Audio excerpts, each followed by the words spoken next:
आज आम्ही बहुजन मुक्ती पार्टीच्या वतीने आजरा महावितरणचं जे कार्यालय आहे, उपकार्यकारी अभियंता यांच्याकडे आलो होतो।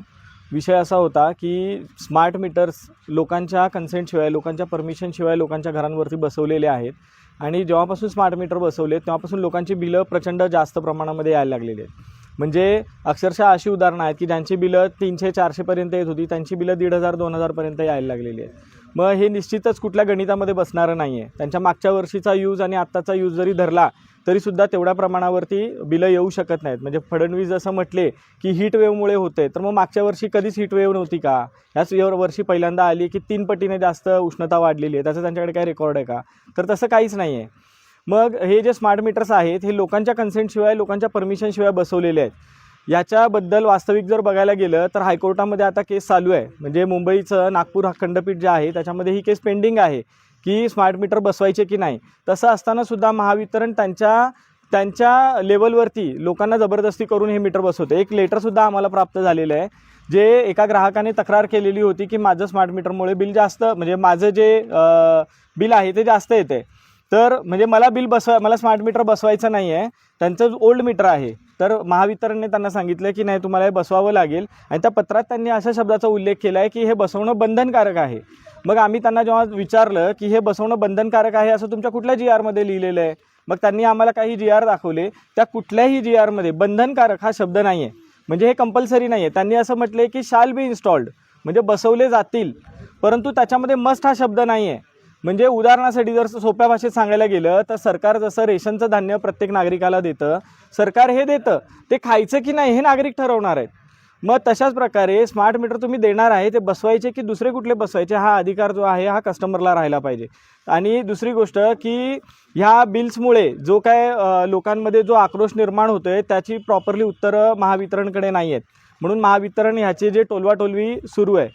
आता आमची अशी मागणी आहे महावितरणकडे की ज्या लोकांचे तुम्ही स्मार्ट मीटर जबरदस्ती बसवलेत तर ते स्मार्ट मीटर काढून जुने जे मीटर होते ते मीटर परत बसवा। अन्यथा समजा ज्या लोकांचा विरोध नाही आहे त्यांच्या इथे तुम्ही जे जुने मीटर लावलेत ते सुद्धा राहू द्या आणि नवीन स्मार्ट मीटर सुद्धा बसवा। त्याचं तुम्ही कंपॅरिझन करू, आपण दोन्हीमध्ये युनिट पडू देत, सिरीजमध्ये ते जोडा, ह्याच्यामध्ये जेवढा यूज होईल तेवढाच ह्याच्यामध्ये दिसतोय का हे आपण बघू। ते एका महिन्यासाठी नाही, 28 तासासाठी, 24 तासासाठी नाही, तर ते 6 महिन्यासाठी कमीत कमी ठेवलं पाहिजे। जर 6 महिन्यासाठी ह्यातलं रिडिंग आणि ह्यातलं रिडिंग जर सेम येत असेल तर मग आम्ही मान्य करू, चला स्मार्ट मीटर योग्य पद्धतीने काम करतायत। जे नागपूरचंच कोर्ट आहे, नागपूरच्या कोर्टाने असा आदेश दिला होता 2012ला की जुने जे चक्री मीटर होते त्यांच्यापेक्षा हे जे नवीन मीटर, डिजिटल मीटर जे आहेत हे खूप चांगले आहेत आणि हे डिजिटल मीटर तुम्ही इन्स्टॉल करून घ्या, कंपल्सरी बसवून घ्या, असा नागपूरच्याच कोर्टाने निर्णय दिला होता। मग आता ते जर 2012ला मीटर चांगले होते तर ते आता 2026ला खराब झाले का? म्हणजे त्यांची जी विश्वासार्हता होती ती खराब झाली का? मग तुम्ही फक्त ह्या 14 वर्षांसाठी लोकांना एवढा भुर्दंड बसवायला लावला का?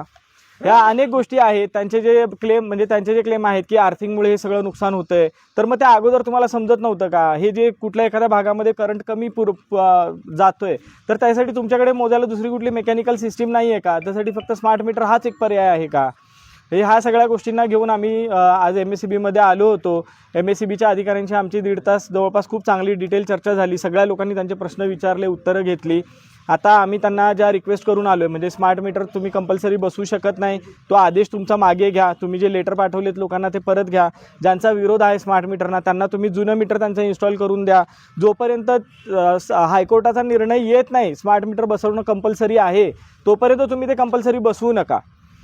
तरी ह्या सगळ्या प्रश्नांसाठी आज आम्ही बहुजन मुक्ती पार्टीच्या वतीने इकडे आलो होतो। आता एक निवेदन आम्ही महावितरणला देत आहोत। निश्चितच महावितरणचे अधिकारी असतील किंवा वरिष्ठ असतील ह्याच्यावरती निर्णय घेतील आणि आमचा हा प्रश्न सोडवतील ही आशा आहे। नाहीतर बहुजन मुक्ती पार्टीच्या वतीने ह्या विषयासाठी आम्ही संपूर्ण महाराष्ट्रभर उग्र आंदोलन करू।